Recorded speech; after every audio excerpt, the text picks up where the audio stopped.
Joining us, Michael Pond, U.S. fixed income strategist for Barclays Capital. He oversees research and strategy for Treasuries for TIPS. He was actually named #1 analyst by Institutional Investor for that work. He comes to us from Midtown Manhattan this morning. Good morning to you, Michael. It's been a rough week. You look at the fives, the sevens, the auctions there.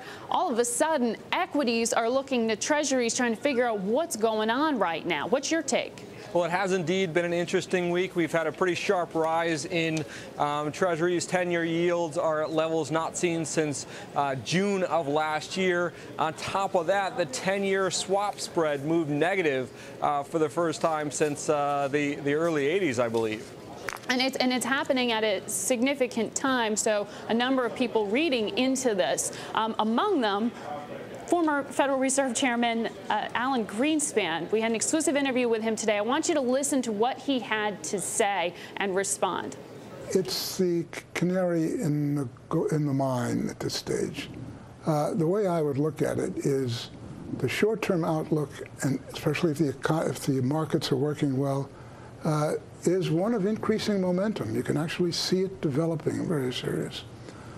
But if the 10-year note and, say, the 30-year bond yields begin to move up, in other words, the 10-year note, if it begins to move aggressively above 4%, is a signal that we are in some difficulties. So this jump in the yield on the 10-year causing some consternation there on part of the former Federal Reserve Chairman. I mean, is the thought that this has to do perhaps with health care, perhaps with some of Washington's latest efforts that have expanded spending in this country, is that misplaced? Well, yields rising, it really depends on why they're rising, whether it's a concern or not. If they're rising because the economy is improving, because the unemployment rate is slowly but surely coming down and GDP is consistently printing above trend, that's a good thing for the overall economy, even if higher yields present a bit of a drag.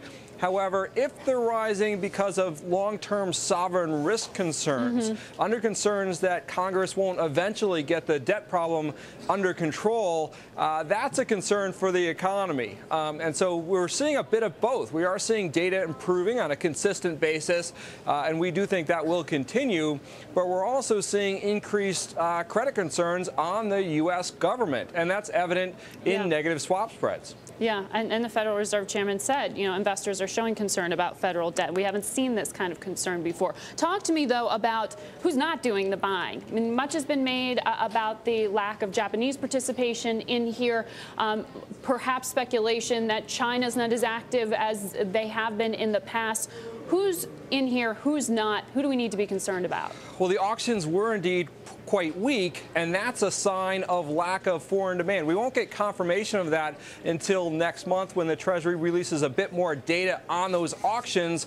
But with Japanese year-end coming to a close, with China meeting with U.S. officials and perhaps showing their hand a little bit on lack of buying of Treasuries, that could put continued upward pressure on yields in the near term. Well, what about the Europeans? Because I hear a lot about lack of Asian demand, speculation perhaps. So what about Europe? I mean, why would Europe be buying fives and sevens right now when they've got such issues at home? Why would they be spending? Why would they be buying? Well, so far we've actually seen a positive impact on U.S. Treasury yields from concern in Europe. So foreign officials, rather than buying in Europe, perhaps maybe scaling back those purchases and buying U.S. Treasuries instead. So it's not clear what Europe itself is doing, but Europe's issues are putting a bid, particularly in the front end of the Treasury market, and we think that can continue.